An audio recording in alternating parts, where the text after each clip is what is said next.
Show everyone that you care, that you love.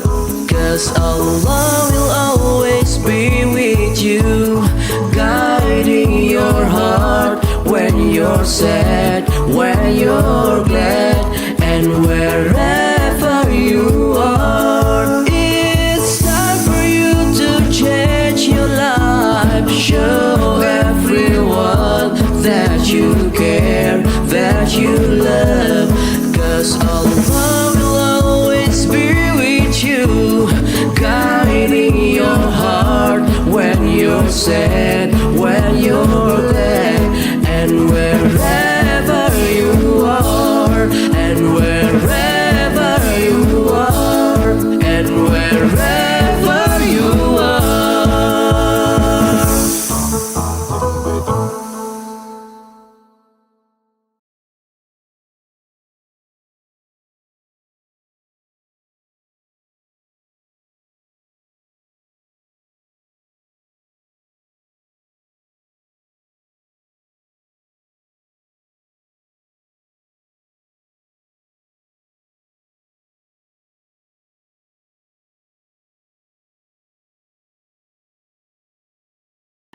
Assalamualaikum warahmatullahi wabarakatuh.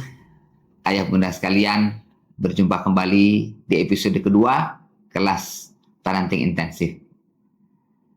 Saya Muhammad Firman, berusia 45 tahun, bersama istri saya Emma Fitria mendampingi Anda di kelas ini.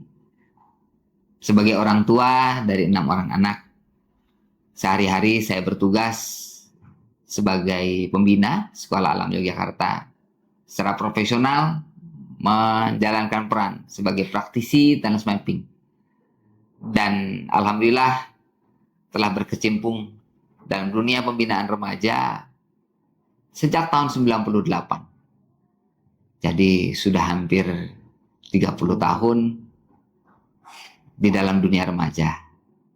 Dalam kesempatan ini izinkan saya berbagi pengalaman, wawasan, dan juga pelajaran hidup yang sudah didapatkan sejauh ini. Pada kesempatan kali ini, insya Allah kita akan membahas apa peran ayah bagi remaja. Nah, ayah bunda yang saya hormati, kita semua memahami bahwa seorang anak terlahir ke dunia ini melalui rahim ibunya. Dan oleh karenanya kita bisa membayangkan betapa besar ketergantungan anak kepada ibunya tersebut. 9 bulan lebih di dalam kandungan, 6 bulan pertama ASI eksklusif, kemudian dilanjut dengan total 2 tahun di dalam pengasuhan ibunda, lalu setelah itu anak kesapi. Bayangkan betapa kuat kelekatan anak pada ibunya. Nah, lalu dengan kelekatan yang begitu kuat anak kepada ibunya, apa kira-kira yang dibutuhkan oleh anak dari ayahnya? Karena kita bisa melihat ya, bahwa dalam kecenderungan masyarakat umum, memang tahun-tahun pengasuhan ini sangat erat terasosiasi pada peran ibu. Sayangnya justru tidak terasosiasi kepada sosok ayah. Tidak sedikit para ahli, ulama, ustadz, ustazah yang juga sudah membahas bahwa di negeri ini kita dapati fatherless generations. Anak-anak yang tumbuh tanpa sosok ayahnya betul-betul hadir dalam hidup mereka. Dan muncullah berbagai permasalahan dalam sikap perilaku mereka, di dalam kematangan mereka, di dalam akidah, akhlak, dan ibadah mereka. Apa sesungguhnya yang anak betul-betul butuhkan dari ayahnya jika dibandingkan dengan begitu lekat dan kuatnya relasi anak dengan ibunya?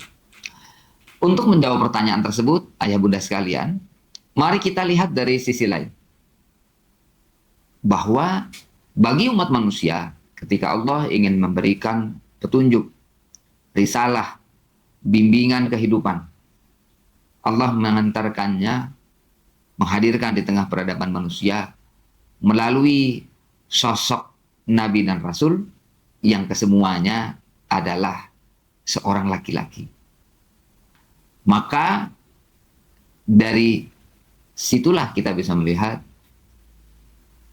adanya sesosok laki-laki yang sangat penting bagi seorang anak, yang tak lain adalah ayahandanya sendiri, adalah untuk mengantarkan panduan hidup bagi diri sang anak, yang di tahun-tahun awal panduan tersebut diterima oleh sang anak secara tidak langsung melalui bagaimana sang ayah menaungi ibundanya. Sebagai suami istri, sang suami bertanggung jawab menjadi kepala keluarga, memenuhi kebutuhan istri dan anaknya, memberikan naungan dan perlindungan. Lalu seiring waktu anaknya bertumbuh, memasuki usia remaja, kita akan bisa melihat adanya peran-peran ayah yang hadir bertambah seiring dengan waktu tersebut. Nah, sampai di sini maka kita sudah bisa memahami secara garis besar peran ayah bagi seorang anak. Yang pertama adalah penyedia kebutuhan-kebutuhan dasar jasmaniah, kebutuhan nutrisi, naungan perlindungan, keamanan fisik dan mentalnya. Bagaimana sang ayah memberikan perlindungan kepada ibundanya, maka ibundanya akan menjadi seorang ibu yang tenang, ibu yang bahagia, dan ketenangan serta kebahagiaan ibu itu akan membekas kuat pada anak-anaknya. Adapun seorang ibu yang tidak mendapatkan naungan dari sang ayah, besar kemungkinan sang ibu merasa gelisah, merasa harus menanggung tanggung jawab pengasuhan sendirian. Dan kegelisahan ibu tersebut berpengaruh terhadap sikap pengasuhan kepada anak-anaknya. Sudah banyak kisah cerita tentang dampak istri yang merasa mengasuh sendirian terhadap anak-anaknya. Nah, oleh karena itu, bagi kita para ayah, ayo kita naungi istri kita, tenangkan mereka, bahagiakan mereka, sehingga di dalam pengasuhan istri kita, anak kita ketika kecil, di usia balita, mendapatkan kebahagiaan yang berlimpah. Itulah hal pertama yang harus bisa kita berikan sebagai seorang ayah, sebagai seorang kepala keluarga. Tahun demi tahun berjalan, dalam kasih sayang ibu yang dinaungi oleh sang ayah, anak kita bertumbuh menjadi seorang remaja. Sebenarnya sejak anak beranjak memasuki usia 7 tahun, 8 tahun, 9 tahun, anak sudah perlu mendapatkan bimbingan dan kedisiplinan dari ayahnya. Bagaimana saya harus berperilaku baik, bagaimana saya mulai meniru tata cara hidup manusia dewasa, bagaimana berpakaian, bagaimana membersihkan diri, menjaga kebersihan diri, bagaimana mendisiplinkan makan, bagaimana mentaati orang tua, bagaimana mendisiplinkan waktu tidur dan bangun, bagaimana anak mengenal ibadah secara perlahan. Karena usia 7 tahun adalah saat di mana anak sudah perlu memasuki fase operasional, baik operasional yang bersifat konkret, keterampilan-keterampilan nyata, maupun operasional abstrak, di mana anak sudah menemukan adanya perangkat aturan-aturan tata perilaku hidup. Sudah mengenal konsep baik dan buruk, benar dan salah. Ini sudah mulai dibiasakan pada anak sejak umur 7 tahun, 8 tahun, 9 tahun. Maka 10 tahun, anak sudah mulai diberi tuntutan untuk bisa melaksanakan kewajiban-kewajibannya, bisa melaksanakan keterampilan-keterampilan hidupnya dengan benar.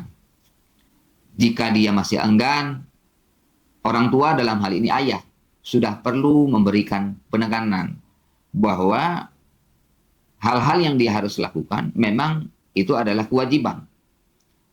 Dia harus mau mengerjakannya. Berpakaian yang baik, menjalankan latihan beribadah, dan lain sebagainya. Orang tua, khususnya ayah, sudah perlu memberikan penegasan baik buruk benar salah, tata nilai sikap perilaku dengan adanya ketegasan lisan maupun dengan menunjukkan bahwa jika suatu kewajiban tidak dilakukan, ada konsekuensinya. Bisa dalam bentuk teguran atau bahkan dalam bentuk pukulan-pukulan halus untuk anak itu menyadari, oh ini baik, ini buruk, ini benar, ini salah. Sekedar memastikan anak menangkap ketegasan tersebut. Nah, barulah setelah itu anak kita memasuki tahun-tahun usia remaja, di usianya yang belasan tahun, 11 tahun, 12, 13, dan seterusnya. Di sini, ayah bunda sekalian, peran seorang ayah akan menjadi semakin penting. Ya. Sampai di sini, ayah bunda sekalian, selain penyedia kebutuhan jasmani, dapat kita simpulkan, ayah adalah pendidik ilmu dan keterampilan hidup. Baik tentang tata cara perilaku di dalam rumah, dan khususnya ketika anak mulai berkenalan dengan dunia luar, berinteraksi dengan orang lain, menjelajah bentang alam, mengetahui mana yang aman, mana yang tidak, mengetahui mana yang boleh, mana yang tidak, mengetahui kapan dia bisa bermain keluar dan kapan harus pulang.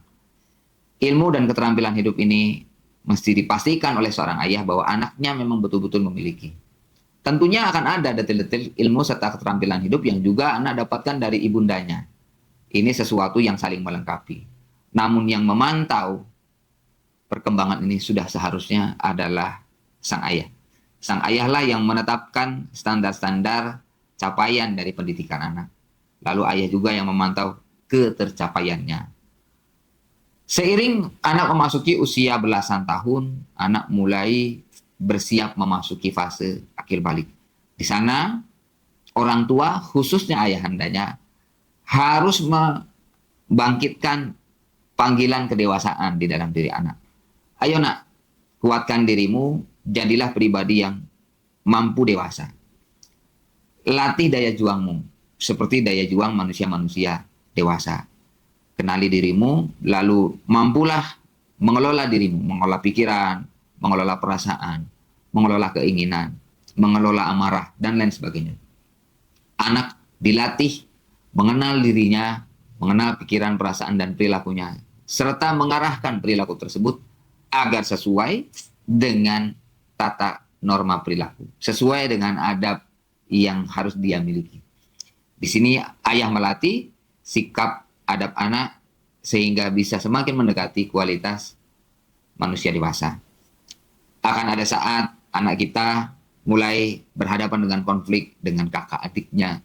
Di sini ayah yang melatihkan juga bagaimana berinteraksi satu sama lain sebagai remaja yang beranjak dewasa untuk bisa saling memahami, saling menghargai, berbagi, tidak lagi berkelahi seperti anak kecil. Mereka sudah diberi keterampilan-keterampilan di dalam mengungkapkan pikiran dan perasaannya di tengah konflik, di tengah perbedaan keinginan, sehingga mereka bisa bekerja sama, mereka bisa saling memahami. Ini membutuhkan sosok ayah untuk menjadi penengah dan untuk menjadi penegas. Jadi di samping anak dilatih untuk mengenal dirinya sendiri, pikirannya, perasaannya, perilakunya, mendisiplinkan diri, memelihara diri, anak juga kemudian akan belajar untuk saling memahami dengan orang lain, saling menghargai dan berlatih untuk bisa hidup bersama. Yang ketiga, ayah perlu melatih anak-anaknya memiliki daya juang, daya tahan, ketangguhan di dalam menghadapi realita yang ada di luar sana. Ada tantangan-tantangan yang harus mereka hadapi, ada target yang perlu mereka capai, ada tugas-tugas yang harus mereka selesaikan. Bagaimana anak kita mampu menyelesaikan tugasnya walaupun tugas itu melelahkan dia, walaupun tugas itu barangkali membosankan baginya. Di sini ayah yang mengajarkan kepada anak sikap bertanggung jawab atas tugas, karena di dunia luar sana ketika kelak dia dewasa seperti ayah bundanya, tentulah dia harus siap menanggung tanggung jawab, menuntaskan tugas, termasuk bersabar ketika bertemu dengan kesulitan, hambatan, bahkan berhadapan dengan kegagalan.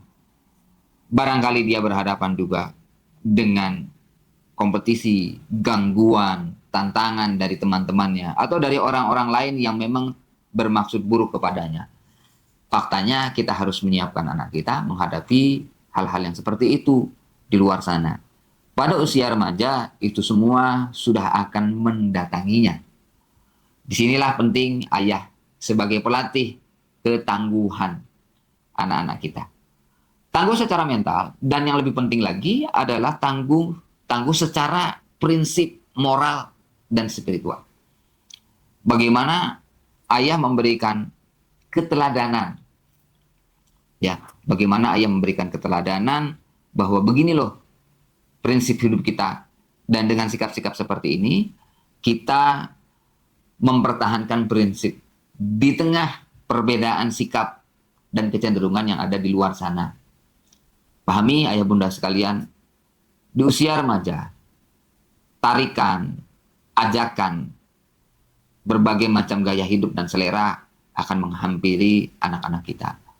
Pada usia remaja, sering kita dapati anak yang mulai ikut-ikutan dengan apa yang lazim di teman-temannya karena tekanan pertemanan tersebut. Lalu dia justru mulai memilih sikap-sikap, cara bertutur, cara berpakaian, selera yang berbeda dari apa yang ada di rumah. Dan tentu saja kita sebagai orang tua kaget barangkali ya, loh kok anak saya sekarang perilakunya berubah? Ya karena dia berhadapan dengan teman-temannya yang banyak. Anak kita seiring dewasa pasti akan menjelajah kehidupan. Dan di luar sana ada banyak hal yang dia akan lihat. Nah, di sini ayah bunda sekalian, maka ayah bagi anak-anak remaja ini bukan lagi sebatas penyedia kebutuhan, bukan lagi sebatas pendidik, namun ayah harus menghadirkan keteladanan sehingga anak tahu bagaimana patokan benar salah, bagaimana menjaga prinsip di tengah kehidupan. Dan juga ayah memberikan kepemimpinan bagi anak-anaknya. Ayah menyadarkan sang anak identitas dirinya, prinsip hidupnya, tujuan hidupnya, dan bagaimana melatih ketangguhan untuk mempertahankan itu semua. Sebagaimana layaknya seorang pemimpin menginspirasi orang-orang yang dipimpinnya. Bagi anak remaja, ayah adalah teladan dan pemimpin hidup. Bagaimana para ayah sekalian? Sudahkah kita menghadirkan sosok itu bagi anak-anak kita? Mari, inilah saatnya kembali kita melihat ke dalam diri, kita bercermin. Mudah-mudahan kita bisa menghadirkan sosok tadi, teladan dan pemimpin bagi anak-anak kita. Nah, untuk semua peran-peran ini, untuk semua pengaruh positif yang harus bisa kita tanamkan kepada anak-anak kita, sudah barang tentu kita harus bisa dekat dengan anak-anak kita. Kita harus bisa membangun komunikasi yang betul-betul efektif bagi anak remaja kita. Sudah menjadi cerita umum, di usia remaja, anak mulai mengambil jarak dari orang tuanya. Apalagi dari bapaknya. Karena seringkali bagi anak remaja, ayah ini terlalu galak. Ayah dingin. Ayah berjarak. Aku tidak tahu kehidupannya. Dan ayah juga tidak tahu kehidupan aku. Aku kalau cerita, baru cerita sedikit, sudah ditegur. Ayah hanya datang ke hadapan aku hanya kalau ayah mendengar ada sesuatu yang salah dengan sikap dan perilaku. Hanya untuk marah-marah. Bayangkan ayah dan bunda sekalian. Tidak heran ya, anak remaja kita menjauhi ayahnya. Jika kita hanya mendekat kepada mereka, membawa suasana yang seperti itu. Dalam kadar tertentu, saya dapati cerita-cerita dari teman-teman yang lain. Betapa mereka menyesal dan sedih ketika anaknya beranjak remaja. Justru yang terjadi jarak yang semakin lebar. Belum lama ini, baru beberapa hari yang lalu, saya mendapatkan cerita tentang seorang senior saya di masa saya aktif di Masjid Salman ITB. sebagai pembina remaja, yang tentunya senior saya saat ini ya usianya sudah lebih dari saya. Saya berusia 46 tahun, senior saya ini usianya sudah 48 tahun. Pastilah sudah ada anaknya yang berusia remaja. Anaknya ini adalah anak-anak yang baik. Namun begitu anaknya mengenal handphone yang dibelinya karena sudah mampu menabung, tentunya anak bisa menabung itu sebuah prestasi ya dalam sikap dan perilaku. Namun sayangnya handphone yang dibeli dari tabungan tersebut mengantarkan anak pada dunia-dunia komunikasi, interaksi yang membuat sang anak semakin jauh dari ayahnya. Bahkan entah karena apa, sang anak memilih untuk ngeblok nomor WA ayahnya. Jadi memberi pesan apapun tidak pernah sampai kepada anaknya. Ayah bunda sekalian, jadi ini bahkan bukan semata-mata karena ada yang salah pada diri kita sebagai orang tua. Bisa jadi sesederhana karena dunia remaja saat ini memang demikianlah adanya. Membawa beragam sikap perilaku yang sebagiannya tidak berangkat dari adab yang baik terhadap orang tua, tidak berangkat dari adab yang baik terhadap guru.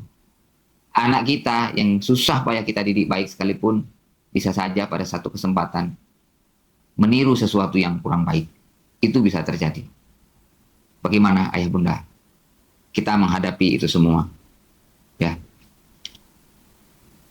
Anak kita yang masih labil, mudah lelah dan jenuh, kurang terampil dalam menghadapi hidup, masih suka gagal, dan membuat dia merasa tidak berharga. Ada kalanya kita lihat dia kok mudah menyerah. Ada kalanya di kesempatan lain dia mudah lalai. Kita melihat itu semua, sedikit banyak itu akan mempengaruhi penilaian kita terhadap anak kita. Dan tahukah ya bunda sekalian, anak Anda, anak saya, anak kita tahu apa pandangan ayahnya pada diri mereka. Jika kita memandang kurang mereka, mereka tahu. Walaupun kita tidak secara eksplisit mengatakannya berulang kali. Satu lintasan sikap, gestur, pilihan kata, teguran kita pada anak bisa jadi membuat sang anak tahu dan menyimpulkan ternyata di mata ayah, aku itu gagal. Bagaimana kira-kira perasaan anak kita? Dan apa pengaruhnya terhadap kedekatan serta komunikasi anak terhadap kita, khususnya ayahnya. Nah, di sini ayah bunda sekalian, khususnya Anda para ayah, mari benar-benar kita sadari bahwa peran-peran tadi, peran ayah kepada anaknya, khususnya anak yang sudah beranjak remaja, itu peran yang sangat penting dan akan menyelamatkan anak-anak kita. Namun itu semua tidak akan pernah bisa sampai kepada anak kita kalau kita berjarak, kalau kita tidak bisa menjalin komunikasi yang dekat dengan anak-anak kita. Dan ini memang tidak mudah, karena dalam komunikasi yang dekat tersebut, kita harus mengantarkan dua sisi. Ketegasan, pesan-pesan kebenaran, namun juga kita harus mengekspresikan kasih sayang, kepedulian, bahkan pemaafan. Ini adalah dua sisi yang tidak mudah untuk diseimbangkan. Namun, ya memang demikianlah tugas mendidik anak-anak kita sendiri. Tugas yang sangat penting.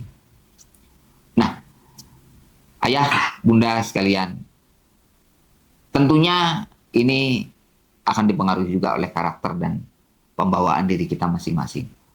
Ada seorang ayah yang ekspresif, mudah ceria, dan kebanyakan ayah serius, fokus pada kerja, tidak terlalu banyak mengungkap rasa, dan kita memang kesulitan memahami remaja itu seperti apa.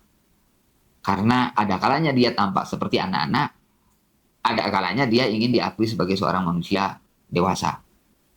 Oleh karena itu, saya ingin mengajak ayah bunda sekalian untuk secara sungguh-sungguh melatih kemampuan berkomunikasi dengan anak-anak Anda.